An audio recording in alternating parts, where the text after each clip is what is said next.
खुदावंद के हजूर में आना। कई ये सोचते हैं चल भी इतने भी तो बैठे हैं, चल के उठे चले जाने हैं। नो, अगर आप ऐसे आ रहे हैं तो फिर ये मजबूरी है।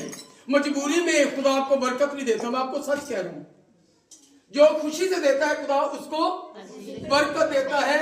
ते जड़ा एवरी टाइम पास करने लिया चल भी इतने भी तो बैठे हैं तो वो घर से ही ना आए, क्योंकि क्रिसमस के नाम का मतलब जो है वो यही है। मेरे साथ एक हवाला निकालिए, अस्तिशला की किताब, उसका 11वां बाब, उसकी 8वीं से 12वीं आयत तक। किनके पास बाइबल तो निकाले, अस्तिशला की किताब है इसमें। हाँ जी निकाले में 11वां बाब और उसकी 8वीं आयत, सफा नंबर 206। ध्यान से सुनना, मैं 8वीं आयत से पढ़ रहा हूं, लेकिन जो हमारा इसमें मेन जो हमारी आयत होगी वो 12वीं है। ठीक है जी, लिखा है कलाम पाक के अंदर, इसलिए इन सब हुक्मों को जो आज मैं तुझको देता हूं तुम मानना, ताकि तुम मजबूत होकर उस मुल्क में जिस पर कब्जा करने के लिए तुम पार जा रहे हो पहुंच जाओ और उस पर कब्जा भी कर लो, और उस मुल्क में तुम्हारी उम्र दराज हो जिसमें दूध और शहद बहता है, और जिसे तुम्हारे बाप दादा और उनकी औलाद को देने की कसम खुदावन ने उनसे खाई थी। क्योंकि जिस मुल्क पर तू कब्जा करने को जा रहा है वो मुल्क मिस्र की इमारत नहीं है जहां से तुम निकल के आए हो। वहां तो तू बीज बोकर उसे सब्जी के बाग की तरह पौध से नालियां बनाकर सींचता था, लेकिन जिस मुल्क पर कब्जा करने के लिए तुम पार जाने को हो वो पहाड़ों और वादियों का मुल्क है और बारिशों के पानी से सराब हुआ करता है। उस मुल्क पर, ये 12वीं आयत जो हमारी मरकजी आयत है, 12वीं आयत, उस मुल्क पर खुदावंद तेरे खुदा की तवज्जो रहती है साल के शुरू से साल के आखिर तक। खुदावंद तेरे खुदा की आंखें उस पर लगी रहती हैं। सब कहो आमीन। आमीन। यहाँ पर 2 मुल्कों का जो है वो जिक्र किया जा रहा है।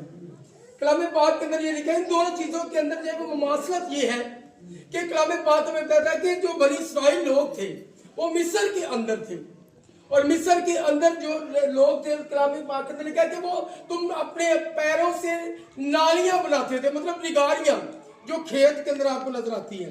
हालत नाल के लेकिन देखिए वो एक बड़ी तरतीब के साथ उनको लिया जाता है। जब पानी आता है तो पूरे खेत को सराब करती करती वो हर एक हिस्से के अंदर पहुंचती है, और वो कहता है कि तुम वहां पर मेहनत किया करते थे, और जब तुम इस मुल्क के अंदर आए, लेकिन ये मुल्क ऐसा नहीं है। कलाम पाक कहता है कि दरियाए जो नील है वो उस मुल्क के खेतों को बहाल करता था। दरियाए नील वो मुल्क है जिसका जिक्र कलाम पाक के अंदर है। दरियाए नील वो मुल्क है जो 11 मुल्कों को पानी मुहैया करता था खेतों के लिए। उसके अंदर मिस्र भी था, और लिखा कि तुम वहां पर जब मेहनत करते थे लेकिन फिर भी इतनी फसल नहीं पाते थे जितनी तुम्हें चाहिए थी। लेकिन अब तुम उस मुल्क के अंदर जा रहे हो जिस मुल्क के अंदर, जिस मुल्क को पहाड़ों ने घेर रखा है, उसकी वादियों को पहाड़ों ने घेर रखा है, और वहां पर तो ये तुम्हें ये सारा कुछ करने की जरूरत नहीं है, बल्कि वो खुदा अपनी कुदरत, अगर 14वीं-15वीं आयत के अंदर आए तो वहां पर लिखा है कि खुदा ऐन वक्त पर बारिश को बरसाता है, और लिखा है कि उस मुल्क के अंदर, मुल्क कलाम के अंदर जहाँ तुम जाओगे वहां खुदा बारिश को बरसाएगा और तुम्हारी खेत जो है वो सरसब्ज और शादाब हो जाएगी। यहाँ पर तुम मेहनत भी नहीं करोगे, लेकिन मिस्र में तुमने मेहनत की लेकिन उतना नहीं पाया, लेकिन यहाँ पर मेहनत नहीं करोगे लेकिन फिर भी पालोगे। और फिर आज आप ये तारीख के अंदर चले जाए, अगर यरूशलेम की हिस्ट्री को देख ले तो यरूशलेम के अंदर इस्राइल के अंदर खुदा ने इतनी बरकत को रखा है। ये मेरे और आपके लिए नई बात नहीं है, कितनों को पता है इस बात का। हर तरह की पावर उनके पास है, हर तरह की एक्ट में पावर उनके पास है, हर तरह की, मतलब मेहनत भी इतनी नहीं करते लेकिन खुदा उसको बरकत दे रहे हैं।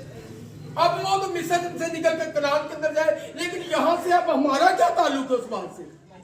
हमारा ताल्लुक ये है कि जिस तरह खुदा को मिस्र में से ले आया, वो मेहनत करते रहे फिर भी इतनी मेहनत बरकत नहीं पाई, लेकिन जैसे कनान के अंदर है लिखा है कि वहां पर दूध और शहद की नदियां, नहरें बहती थी, और वहां पर बाकी दूध और शहद की नदियां नहीं थी।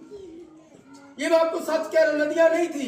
इसका मतलब है कि वहां पर खुदा तुम्हें मेहनत के बिना कसरत के साथ मुहैया करेगा, ये दूध और शहद की नदियां। और लिखा है कि जब हमारा सफर जो है, जब हम इस जमीन पर है, हमारा सफर यूं समझ लिए ये जमीन एक मिस्र है और जो आसमानी बादशाहत है वो हमारा कनान है। हमने यहां से सफर करते हुए खुदा की बादशाह तक पहुंच रहे हैं। यहाँ पर हम मेहनत कर रहे हैं हमारी मेहनत जितनी हो जाती है उतनी हमें बरकत जो है वो नहीं मिलती। मैं गलत तो नहीं कह रहा। अब खुदा जो कहता है कि वो पूरा साल के शुरू से लेकर आखिर तक, साल के एंड तक, 1 जनवरी से लेकर 31 दिसंबर तक खुदा कहता है कि पूरा साल खुदा की आंखें जो तुम पर ठहरी रहती हैं। अब जिस चीज पर खुदा की नजर ठहरी रहे, मेरे ख्याल में और वो चीज फेल हो जाए, ये पॉसिबल ही नहीं है। कितने इस बात को समझते हैं? और मैंने आपको न्यूटन का एक कानून भी बताया था क्रिसमस वाले दिन कि जो चीज सख्त है वो खड़ी रहती है, चाहे 10 साल बाद आओ तो वही की वही रहेगी। जैसे ये, इसको यहाँ पे रख दो, ताला मार दो, 10 साल बाद भी आओगे तो यही होगा। क्यों जी? मैं गलत तो नहीं कह रहा। इसी तरह गुनाह जो है वो हमारी जिंदगी के अंदर ऐसे ही बैठा हुआ था, और ये खुदा के फजल ही से पॉसिबल हुआ कि खुदा यीशु मसीह कलाम कहता है कि कोई भी कुर्बानी उसको खत्म नहीं कर पाई, कोई भी खुदा का बनाया हुआ सिस्टम इसको तो चेंज नहीं कर सका। अगर ये गुनाह हटा है तो यीशु मसीह के लहू के सबब से ही हटा, वरना इस गुनाह के इतना होलनाक है, इतना खतरनाक है कि हमारी जड़ों के अंदर था, हमारी नस्लों के अंदर था। बात की समझ आ रही? अब 2026 के अंदर हम दाखिल हो गए तो हमें इस 2026 के अंदर उस गुनाह के नीचे, उसकी जद में आने से अपने आप को रोक इस तरह सकते हैं कि अपना आप खुदा के हवाले कर दें, अपना आप उसके कंट्रोल में दे दे कि खुदा तू हमारी जिंदगी को कंट्रोल कर।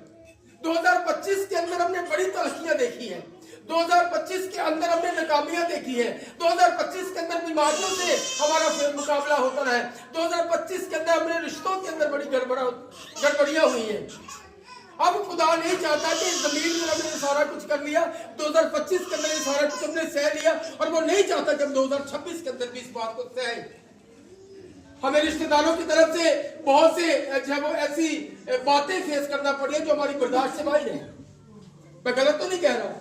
अब क्या 2026 के अंदर भी हम ऐसे रहेंगे? मुझे अच्छी तरह से याद है कि मैंने 2025 को ये नए साल के दिन कलाम सुनाया था, अपनी जिंदगी से 2 चीजों को कभी अलग होने मत दीजिएगा। पहले नंबर 1 प्रेयर, ये आपकी जिंदगी का हिस्सा होनी चाहिए। ये नहीं कि जिधर याद आ गया तो जिधर को मुश्किल पै गई तो उधर रोजा भी रख लिया, और जो दुआ दूंगा कोई नहीं पता। अगर हम फतह याब जिंदगी को गुजारना चाहते हैं तो हमें रसूलों को अपनी जिंदगी के अंदर ले लेने की जरूरत है। पहले नंबर पर क्या थी? दुआ। अपने आप को खुदा के लिए डिवोट करना, अपने आप को खुदा के सामने रखना, क्या खुदा मुझे वक्त तेरा है। और दुआ जो है उसका आगाज हमारे चर्चिस से होता है। हम चर्च के अंदर ये तालीम सीखते हैं कि हमें दुआ करनी है, हमें खुदा की दुनिया में आना है। तो ऐसी चर्च कभी कभी आवागे तो हम सीखेंगे क्या? ये हमारी यूनिवर्सिटी है, ये हमारा स्कूल है, ये हमारा कॉलेज है, यहाँ से हम सीखते हैं कि हमें आने वाले दिनों में क्या। क्यों हम इतनी मेहनत करके कॉलेज अकेडमियों को ज्वाइन करते हैं? जो स्टूडेंट बच्चे हैं उनको पता